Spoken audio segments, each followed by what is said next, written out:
क्या आपने कभी सोचा है कि इंटरनेट की उन तंग स्याह गलियों में क्या छिपा है, जहां रोशनी की एक किरण तक नहीं पहुंचती। एक ऐसी दुनिया जहां इंसानियत की कोई कीमत नहीं, बस मौत का सौदा चलता है। जहां हर वह चीज़ मिलती है जो कानून के साए में मुमकिन नहीं। ड्रग्स, हथियार, खून तक। ये है वो काली दुनिया जहां गुमनामी के पर्दे में जुर्म का खेल रचा जाता है। सिल्क रोड इंटरनेट की एक ऐसी काली कोठरी जहां ना कोई नियम था और ना ही कोई हद।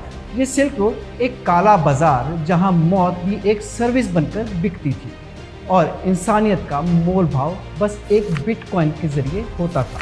यहाँ ना चेहरे की पहचान थी, ना नाम का मतलब था, तो सिर्फ अंधेरे में पनपता खौफ। गुनाहों का खुला बाजार। चंद बिटकॉइंस की कीमत पर आप खरीद सकते थे जहर की पुड़िया, खून का नजराना या फिर किसी की जिंदगी का अंत। ये वह जगह थी जहां नैतिकता मर चुकी थी और जहर, गोली और खून खराबे का खेल चालू था। यहाँ मौत महज एक ऑर्डर भर थी और इंसानियत का गला माउस की एक क्लिक पर घोंटा जा चुका था। LSD, cocaine, and ecstasy are now just a click of a mouse away. He is basically the eBay or the Amazon of the drug trafficking world. He also allegedly hired a hitman to kill a White Rock PC user. Was sentenced to life in prison without parole.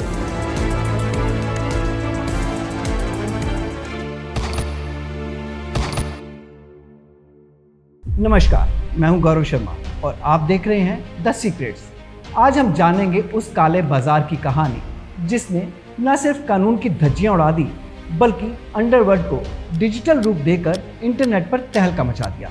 हम बात कर रहे हैं internet के सबसे खतरनाक underworld silk road और उसके पीछे छिपे कुख्यात मास्टरमाइंड ड्रेड पायरेट रॉबर्ट्स की।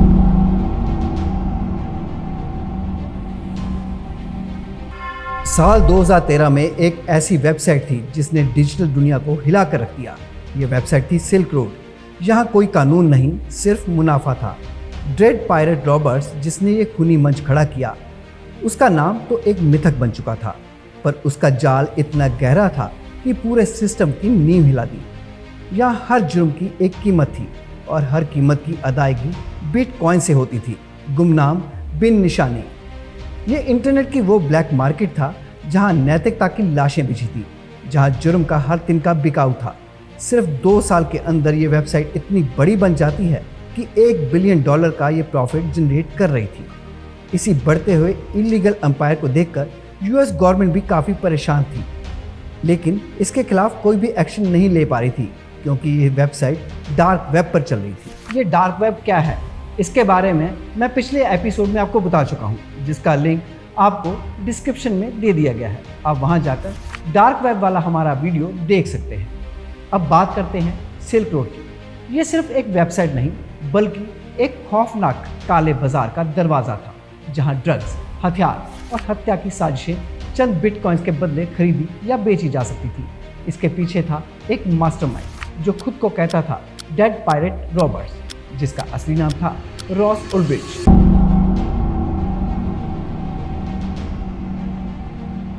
लिबर्टेरियन यानी मुक्तिवादी, यानी वे लोग जो इस बात पर बिलीव करते हैं कि गवर्नमेंट का सिटीजन के ऊपर कोई भी कंट्रोल नहीं होना चाहिए, और रॉस भी इस बात पे स्ट्रॉन्ग बिलीव करता था। खासकर जब बात आती थी ड्रग्स पे, तो वह ये बोलता था कि इसे लीगलाइज कर देना चाहिए क्योंकि ये गवर्नमेंट का राइट नहीं है ये डिसाइड करना कि उसके सिटीजन अपनी बॉडी में क्या ले सकते हैं और क्या नहीं।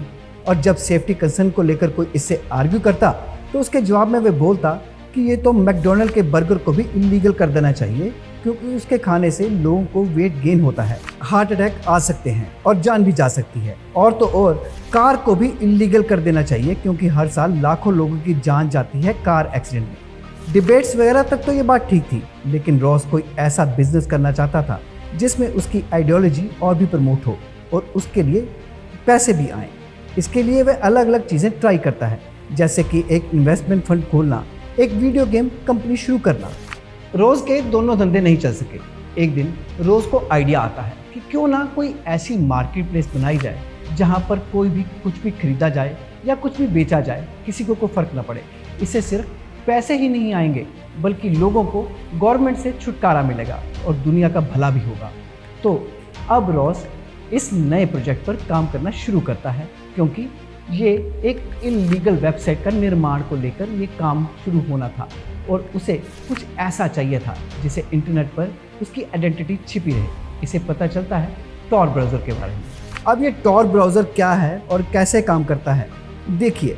यूएस नेवी ने टॉर यानी द अनियन राउटर करके एक ब्राउज़र डेवलप किया था ताकि इंटरनेट पे वे अपनी आइडेंटिटी छुपा सके और डॉक्यूमेंट को सीक्रेटली शेयर कर सके। आप जब भी किसी मोबाइल या कंप्यूटर के थ्रू इंटरनेट एक्सेस करते हैं तो उस मोबाइल का एक यूनिक एड्रेस होता है जिसे आईपी एड्रेस बोलते हैं। इस आईपी एड्रेस के ज़रिए किसी भी लोकेशन या आइडेंटिटी का पता लगाया जा सकता है, लेकिन टॉर ब्राउज़र इस आईपी एड्रेस को हर सेकंड बदलता रहता है, जिससे किसी की भी आइडेंटिटी या लोकेशन का पता लगा पाना लगभग नामुमकिन हो जाता है। तो अब रॉस को टॉर ब्राउज़र मिल चुका था और पेमेंट एक्सेप्ट करने के लिए ये इस्तेमाल करता था बिटकॉइन, क्योंकि बिटकॉइन के सारे ट्रांजैक्शन अननोन रहते थे और गवर्नमेंट या बैंक कभी भी इसमें कोई रोल अदा नहीं करता था। बिटकॉइन पेमेंट सिस्टम भी ये वेबसाइट से कनेक्ट कर देता है। रोज़ को इस वेबसाइट पर काम करते हुए लगभग 6 महीने हो जाते हैं, लेकिन अकेले एक बैंक और Tor expert, bitcoin expert, coding expert ये सब कुछ सीखता है। एक्सपर्ट्स के मुताबिक आज यहाँ इस काम के लिए वेबसाइट के लिए लाखों रुपए खर्च करके कम से कम 10 से 12 लोगों की टीम चाहिए। रोज़ ये काम अकेले शुरू करता है। जनवरी 2011 तक ये वेबसाइट रेडी हो जाती है और इस वेबसाइट का नाम पड़ता है the silk road. Silk road पर सब कुछ बिकता था, कोकीन, हेरोइन, एलसीडी, एलएसडी और उससे भी भयानक चीज़ें। लेकिन ये सब इतनी आसानी से कैसे होता था? ये होता था टॉर ब्राउज़र की मदद से। टॉर ने इन सब की पहचान छुपा रखी थी। यहाँ पर कोई भी असली नाम नहीं, कोई पहचान नहीं।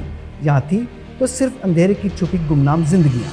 Critics often point to a series of contract killings that he allegedly ordered with the intention of stopping blackmailers who were threatening to bring him down. Ross ने वेबसाइट तो शुरू कर ली और उस पर ट्रैफिक जनरेट करने की स्कीम भी ढूंढ ली थी, लेकिन एक सबसे बड़ी प्रॉब्लम थी कि वेबसाइट पर सेल करने के लिए उसके पास कोई प्रोडक्ट नहीं था।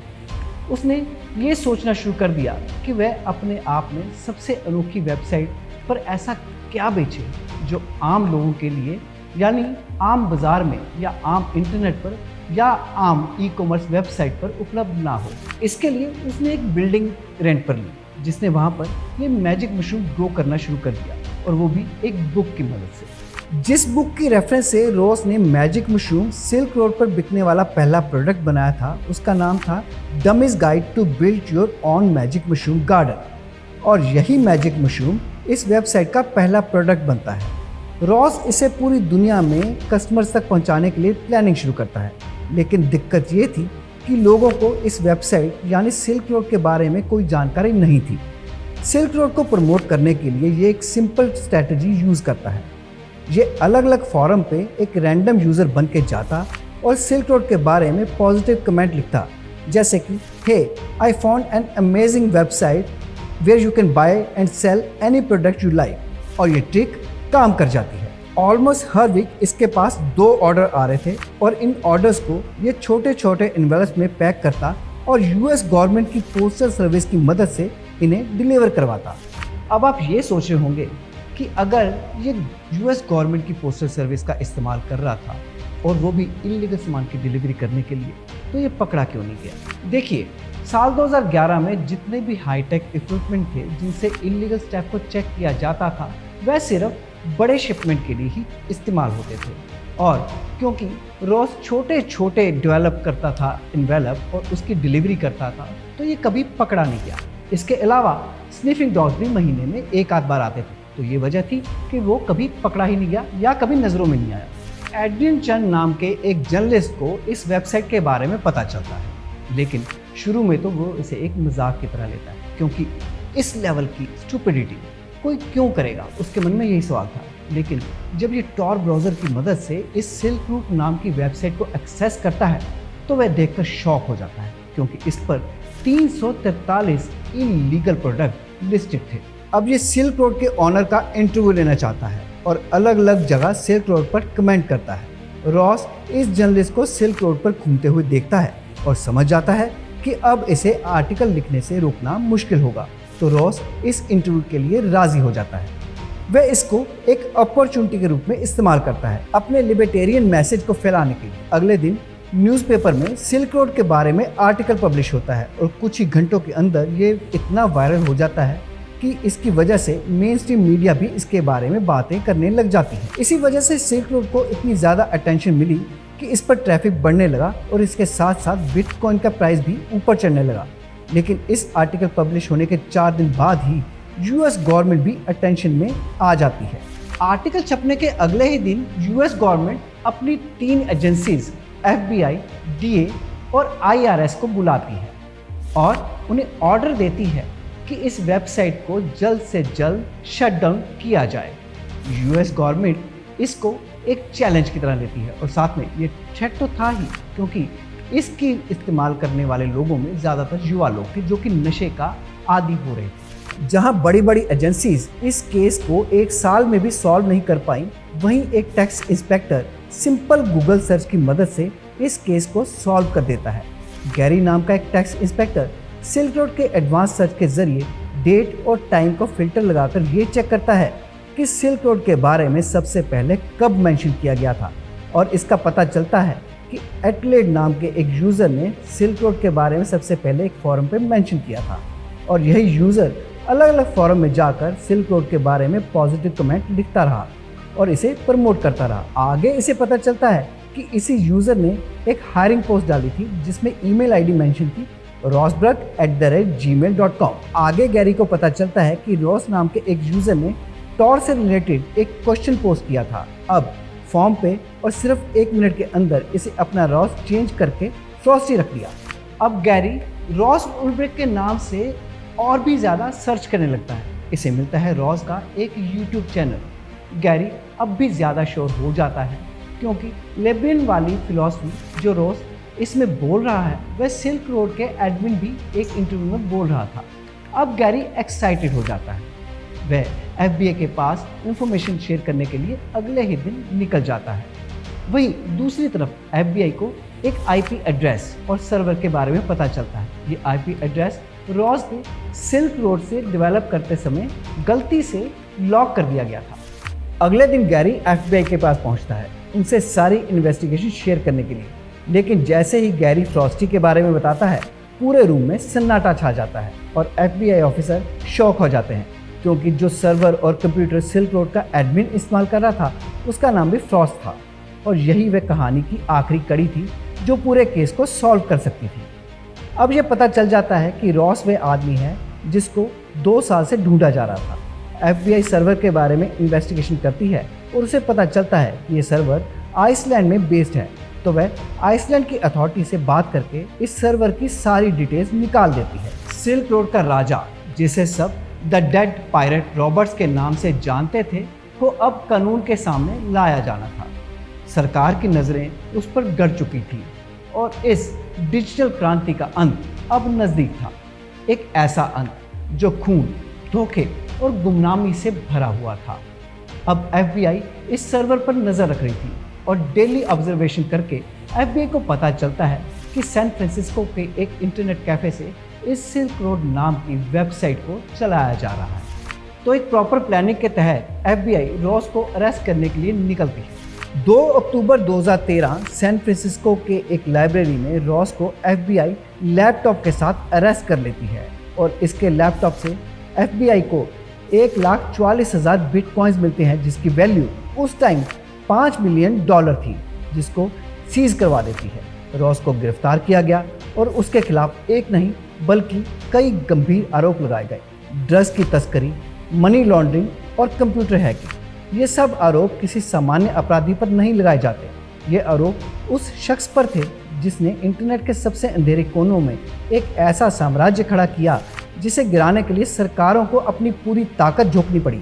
लेकिन रॉस की कहानी इतनी साधारण नहीं थी और उसकी गिरफ्तारी भी इस कहानी का अंत नहीं थी। जैसे जैसे जांच आगे बढ़ी, रॉस उल्ब्रिक के खिलाफ और भी कई गंभीर खुलासे होने लगे। डेड पायरेट रॉबर्ट्स के नाम से मशहूर इस व्यक्ति पर न केवल अवैध व्यापार का आरोप था, बल्कि उसने अपने साम्राज्य को बचाने के लिए कथित तौर पर हत्याओं की साजिश भी रची।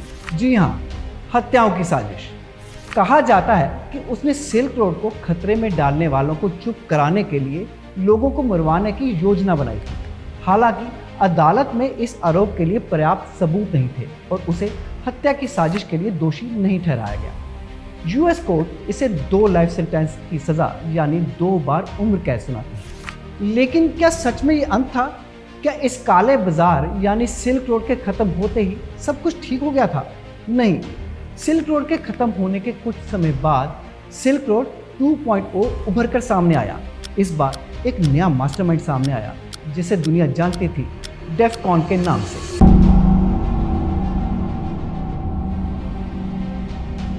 सिल्क रोड के खत्म होने के कुछ समय बाद सिल्क रोड 2.0 उभर कर सामने आया। एक नया मास्टरमाइंड जिसे डेफकॉन के नाम से जाना जाता था, उसने पुराने सिल्क रोड की राख से इस नए अवैध बाजार का निर्माण किया।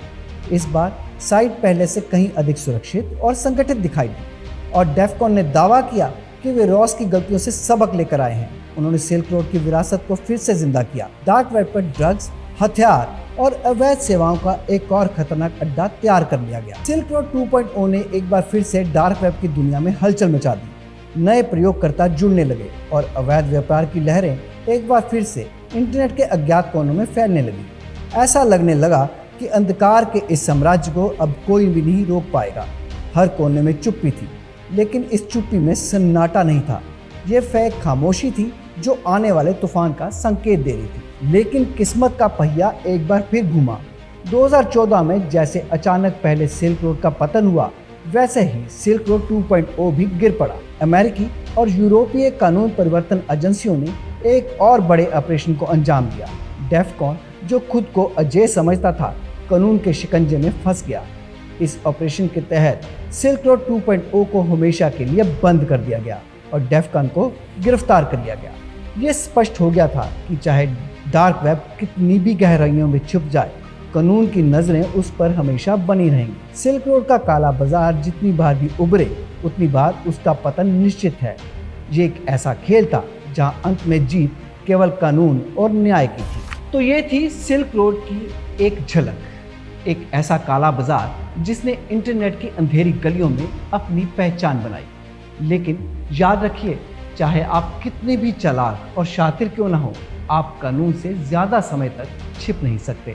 सिल्क रोड और सिल्क रोड 2.0 का बंद होना इस बात का सबूत है कि कानून से कोई भी कभी नहीं छिप पाया। कानून के हाथ सच में बहुत लंबे हैं।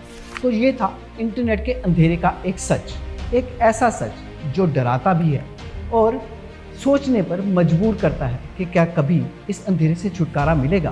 क्या इंसानियत इस काले बाजार से बच पाएगी या ये खेल ऐसे ही चलता रहेगा? आप देख रहे थे द सीक्रेट्स। मैं हूं गौरव शर्मा और हम फिर मिलेंगे एक और छिपी हुई सच्चाई के साथ। अगर आपको ये कहानी दिलचस्प लगी हो तो लाइक और सब्सक्राइब करना ना भूलें, क्योंकि अगले एपिसोड में हम आपको डिजिटल अंडरवर्ल्ड की एक और अंधेरी गली में लेकर जाएंगे। तब तक आप बने रहिए हमारे साथ। नमस्कार।